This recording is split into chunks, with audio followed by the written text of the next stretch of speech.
What's up guys, I got a brand new video for you today, and today we're looking at a new gimbal, and this was sent over to me, and it's the Moza Air. And I just want to say right off the bat that I'm super impressed with this gimbal, not only because of the gimbal, but actually what's included in the case for the price. Roll the 10-second unboxing.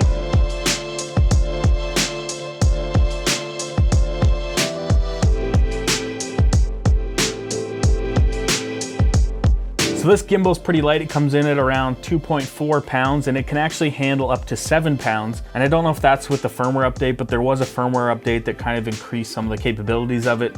And that actually puts it higher than something like the Crane V2, which is around 4 pounds. And also the new Crane Plus that just came out, which is 5.5 pounds. So this can handle a little bit more weight. As you can see, I've got a 5D Mark IV on it with the 16-35 f4L and an ND filter on it, and it handles it no problem. We shot basically all the B-roll for my peak design review with this gimbal and kind of the setup. I didn't have this lens on it, but it handled the 5D Mark IV. I mostly used the Sony a6300 on it, but if you do have a heavier camera like this and you do the firmware update, it actually handles it no problem.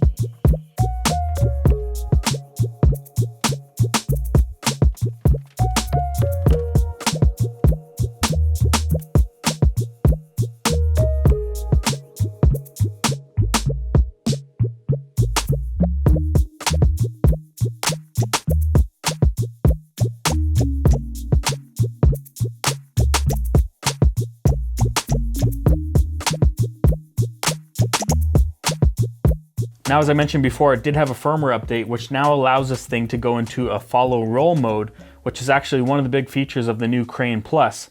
So they just brought that out in a firmware update, and this gimbal can now do that as well.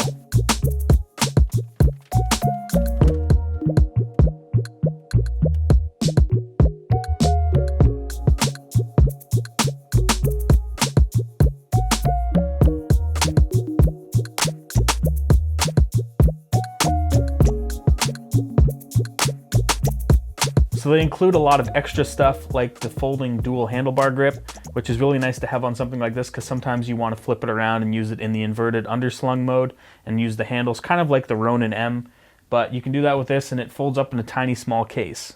Another awesome thing that they include on this gimbal is a 1/4-20 mount off the side, and I haven't seen that on a gimbal yet. If you want to mount a monitor off the side, you can. It also has a 1/4-20 on the bottom to mount a tripod, but it comes with its own small tripod down here. They also include a wireless thumb controller, which actually gives you a bunch of options like motor speed, motor calibration, and control speed, and a bunch of other options like that, as well as actually using the joystick to be able to control the movement of the gimbal. But they also took it one step further and they added something called Mimic Control, which is kind of like the more expensive Movi gimbals. And I don't know if you've ever seen that before, but you can actually wirelessly mimic your movements and it'll mimic the exact movements that you use on this.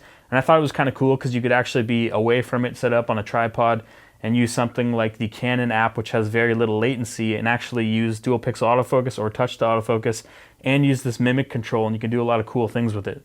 So there's a lot of modes on this gimbal, pretty similar to a lot of the other companies out there like Zhiyun and stuff like that. One of the cool modes, you can actually lock it down into lock mode and then invert the gimbal and put it into like an underslung mode, and then it ends up being something like a Ronin with a dual handlebar grip. And I find that it gives me a lot smoother control over the shots because it kind of gives it a lower center of gravity, and I find that I really like shooting that way more. But if you need a nice small compact setup, you can take that off and just use it as a one-handed gimbal. All in all, there's not much else to talk about. This gimbal is actually really awesome. The only real thing I noticed was when you have a heavier camera like this, I feel like the roll could be a little bit stronger. Sometimes I notice that if I was walking not super smooth, you can kind of see a bit of this.